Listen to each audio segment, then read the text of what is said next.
Hey, it is Kenny's Audiophile Record Reviews. Thank you very much for viewing my video. As always, please like and subscribe. I sincerely appreciate that. Please leave your comments in the comment section below. That would be cool. In this video, I'm going to mention maybe about 5 jazz reissue records that hopefully I'll be able to purchase, and maybe 3 or 4 non-jazz albums that hopefully I'll be able to purchase as well. They're on my wants list. I thought I'd mention them in this video. The last the last non-jazz album set that's going to be mentioned last in this video, comes with a little bit of controversy. I'm going to give my commentary on that particular set that's going to be issued on CD and LP. Before I get to the content of this video, I would like to mention that this Doris Drew album that was issued on Mode Records, I believe in the late 50s, somewhere around 57, and this Joanne Grauer trio album, Joanne Grauer on piano, are not being reissued. I held them up in the thumbnail picture of my video because I'm going to mention them as part of a short discussion I'm going to have on that record label in a few minutes. But these are jazz.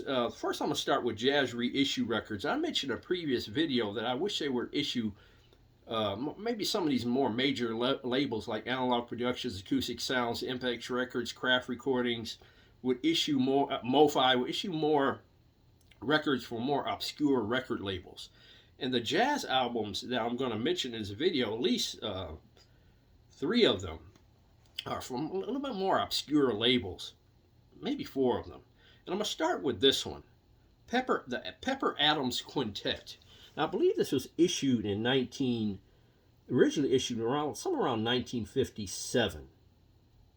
Now, this album features Pepper Adams saxophone, Carl Perkins piano, Stu Williams trumpet, Leroy Vinegar bass, Mel Lewis drums.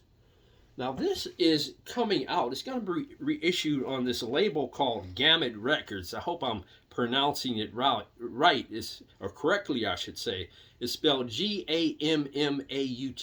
They have their own website, and they're going to reissue this record, Gamut Records, on October 24th, 2025. Now, Gamut Records is headed by Philippe Berman. I believe he's from Brazil. He is the founder and executive producer. An associate executive producer is this young gentleman called Christopher Brown. Christopher Brown has his own YouTube channel called WCB Jazz Vinyl. He's probably one of the best, if not the best, in the game in terms of YouTube videos when it comes to reviewing jazz records. He's tremendous. There's no doubt about that's young cat. He's really good at what he does, and I think he might be a musician too. But I saw him as a guest on the Jazz Bums YouTube channel, which is another tremendous jazz YouTube channel. He was a guest on that channel, I think somewhere around August 22nd, 2025, and he had mentioned the release of this album. And he also mentioned his association with this record label, which he is the associate executive producer. And if you're interested in this album, check it out on YouTube. It's available on YouTube if you would like to listen to it. And it's a great performance by Pepper Adams and his quintet. Again, originally released, I think, in around 1957. Again, this reissue album is going to be reissued on October 24th, 2025. And oh, by the way, it's a 45 RPM record, but it's not what you think. It's a single disc 45 RPM record, which is a great sweet spot when it comes to probably dynamics and fidelity. And Christopher Brown did mention on that as a guest on the YouTube Jazz channel, Jazz Bums channel, I should say, that they noticed that the 45 RPM record sounds better than the 33 1/3 a little bit, so they opted to go with the 45 RPM version of the album. Again, it's going to be a single 45 RPM record because the content on the album is short enough for them to fit it on a 45 RPM single disc record. Again, this was also mastered by Bernie Grunman. So they got a quality remastering engineer. Seemed like it's going to be a top quality product because in addition to the record, I believe there's a 40-page booklet that includes essays about, mode records and the artist. And it looks like at least amongst the pictures I've seen, it looks like a high quality, very well crafted reissue album. So it's something I'm very intrigued about getting. Again, Pepper Adams Quintet, reissued on Gamut Records. I'll try, if I remember, I'll try to leave a link to the Gamut Records website in the description below, if I can recall. But good luck to Philippe Berman, founder and executive producer, and Christopher Brown, associate executive producer on their Gamut Records venture. Again, it's a 45 RPM single disc record. Definitely check it out. Check out that album if you're not familiar with it on YouTube. See if you like it. If not, go out and get one via the pre-order link at Gamut Records. Again, issued on October 24th, 2025. The next album I'm going to mention is one I'm very, very interested in. And please forgive me, I look down on my tablet during this video. But I'm highly intrigued about this album. It's one of my favorite jazz artists, and his name is Don Cherry. And as part of the Tone Poet series, he's going to issue a Don Cherry album. I believe it was originally released in 1966. This is like an avant-garde free jazz piece by Don Cherry. And I'll show you the cover. Again, part of the Tone Poet reissue series. The name of the album is Complete Communion. Again, originally released in 1966. I believe this is going to be reissued as part of the Tone Poet reissue series. I believe the reissue date is, see if I can find it for you, September 5th, 2025. So as of the posting date of this video, it's really close. I plan to purchase this one real soon. And maybe even include it in a video, but this great album includes Gato Barbieri on tenor sax, Don Cherry cornet, Henry Grimes bass, Edward Blackwell drums. And again, it's a free jazz avant-garde piece. And I love Don Cherry's work around that time period because it was absolutely tremendous. So I'm looking forward to listening to that free jazz avant-garde album on my system. And oh, by the way, I forgot to mention these albums as part of the conversation about the Pepper Adams Quintet album. As you notice by looking at the cover of the Pepper Adams Quintet, it was a portrait of Pepper Adams, but not an actual photograph. And the Mode records at that time were using portraits and not actual photographs of the artist. And that's why I held this up in the thumbnail picture of my video. This picture would have been tremendous if they used the actual artist in the picture. I don't know why they opted to do that. I mean, it looks nice, but this would have been an actual greater picture if there's an actual photograph of Doris Drew in front of the microphone. Most of those Mode records use portraits instead of photographs, and these are two original pressings of Mode records. Just an interesting way of presenting or packaging their music at that time, Mode Records. I just wanted to mention that during this video. And like I said, the Pepper Adams album is actually a, see if I can find it real quick, is actually a portrait, as you saw, and not an actual photograph. Interesting concept, in my opinion. See if you can find that one more time. That is a portrait, not a photograph. That would have been cool if it was an actual photograph, although the portraits look quite fine. The next three albums are from a company called Time Traveler Recordings, and they're going to do a series, I believe, where they're going to reissue Muse records. And some of these Muse records, some of the original pressings, can be quite pricey, and they're going to reissue three Muse records, I believe, in the October time frame. And these are, like I said, very intriguing issues because of the original pressings of some of these records could be quite pricey. And here's an example of one. This is going to be issued coming October 17th, 2025. The label is Time Travel Recordings. Again, they're doing a Muse Records Master Series. And the name of this album by Roy Brooks is called The Free Slave. It's the name of the album. This was originally released in 1972, I believe. And is a hard bop, I should say, soul jazz album. An original pressing is this, like I say, can be quite pricey. And you should listen to this on YouTube. But this album, I'm highly intrigued and interested in getting. Hopefully I can pull that one off.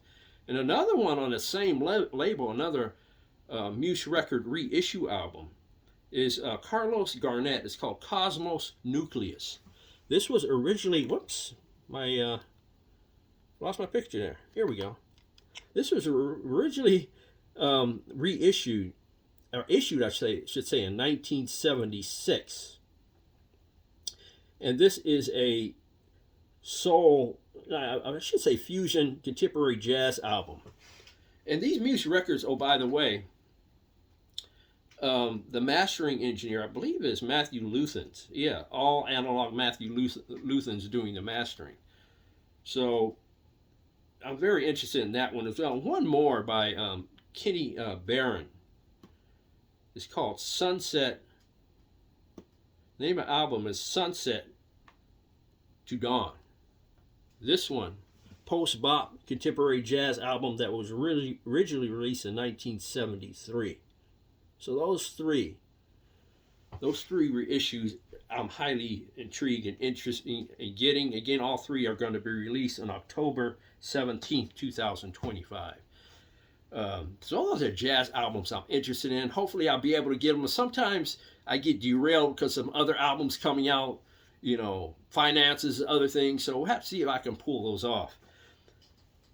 Some of the non-jazz albums that I'm going to get, I'm mentioning four, and the most controversial one I'm going to mention last is Aretha Franklin. Now, I must say that I was satisfied with the Analog Productions Acoustic Sounds as part of the 75th Anniversary Atlantic Record Label Series. I was quite satisfied with Aretha Franklin Now album compared to my original pressing. This is a 45 RPM version of the record. It sounds quite nice.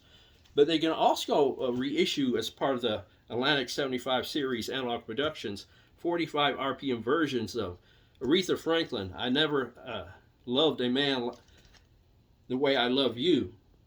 This album was originally released in 1967 and includes the smash hit Respect. So I'm really looking forward to listening to that song and this entire album in a 45 RPM format compared to my original pressing, along with Lady Soul. Again, be issued on 2LP 45 RPM format. Compare that to my original pressing. This one has a smash hit Chain of Fools. And another one, Aretha Franklin, Young, Gifted, and Black. One of my favorite Aretha Franklin albums. Again, 45 RPM version. That's going to include the song Daydreaming, one of my favorite Aretha Franklin songs, no doubt. So I'm looking forward to getting those in 45 RPM format for sure, as I was quite satisfied with this one, Aretha Franklin Now in 45 RPM format. Now, lastly, I'm going to mention this Beatles reissue anthology set. Now, I have anthology. I bought these in the mid-90s when they came out. This is Anthology 1, Anthology 2, and Anthology 3. Now, they're going to reissue in November 2025 a new Beatles anthology, which is going to have a fourth installment added to the set. It's going to come out in an LP set. I believe it's $375 as of the posting date of this video. And the CD set is $120 on Amazon as a posting date of this video. And oh, by the way, if you want to get a really great breakdown of this anthology reissue set, go to this great YouTube channel. This brother's pretty cool. He's on the East Coast. The name of the channel is Tony's LPs Are Us. He did a great breakdown of the reissue of the Beatles anthology, the newer one that's coming out in November 2025. But I'll give my opinion of this reissue. One thing I dislike is you cannot buy the 4th installment separately, to the best of my knowledge. That was a huge misstep by the record company, that you could not buy the 4th installment separately, because a lot of us already have Anthology 1, 2, and 3. So why do we have to buy it all over again to get the 4th installment? That makes zero sense to me. Give the consumer the chance of purchasing 4th installment separately. When they came out with Anthology 1, 2, and 3, they were issued separately. I remember going to Best Buy when an Anthology 1 CD set came out, and they were, I think it's Anthology 1, it was being sold. Best Buy opened at midnight, especially to sell this Beatles CD set. I remember waiting in line at midnight to get this when it came out in the mid-90s. But they need to sell the 4th one separately, because those of us who want to participate in purchasing the set got to buy stuff we already have already. That does not make any sense whatsoever. Which one am I going to buy, the LP set or CD set? The LP set is a hard stop no. Here's the reason why. When I listen to these Anthology CDs, the rare times I do, I jump around. For example, I can listen to track 1, jump to track 29, and then jump to track 12, and then go to track 3. To me, the Beatles Anthology for me was never necessarily a sequential listen. It was a listen where I would jump around from track to track to track. You can't do that on an LP. It's too inconvenient. It's better on CD as far as I'm concerned. So I'm going to buy it on the CD set. It's a shame I got to buy stuff I already have already. Although I believe these have been remastered. I believe, I'm not sure. But that's not a good enough reason for me to buy them all. I have them already. And for what these are, these sound fine. So I'll opt to buy the CD set. However, is it a rush out and buy item in my opinion? Absolutely, positively not. And I'm a huge Beatles fan. I mean, I have the recent reissue anniversary sets of Revolver, Let It Be, White Album, Sgt. Pepper's, Abbey Road. I have all those sets, the LP and CD set. I have those. But this one, to me, is not a rush out and buy situation. I might even wait till 2026 to see if the prices drop a few dollars. It's not a rush out and buy item if you can't buy the 4th installment by itself. It doesn't make any sense that they set it up that way. So, I'll buy it, but the CD set, but I'm not going to rush out and purchase it. Please leave your comments in the comment section below if you're going to purchase this Beatles new reissue anthology set that's coming out in November 2025. Please leave your comments in the comment section below, at least in terms of some of the jazz reissue records you plan to, save up or get in the future. Some of the non-jazz albums. And oh, by the way, I forgot to mention, this is going to be a Chet Baker reissue box set. This is approximately $200, and it's supposed to include 5 albums from the mid-60s that Chet Baker issued. They're going to be in mono. I believe they're mastered by Kevin Gray. It's $200 box set. That's on my wants list. That's far from the future, $200 after buying some of these UHQRs. Might have to hold out on that one. Please leave your comments in the comment section below. Thank you very much for viewing my video. Please like and subscribe. God bless, strong love, and more important than the music, keep the peace worldwide.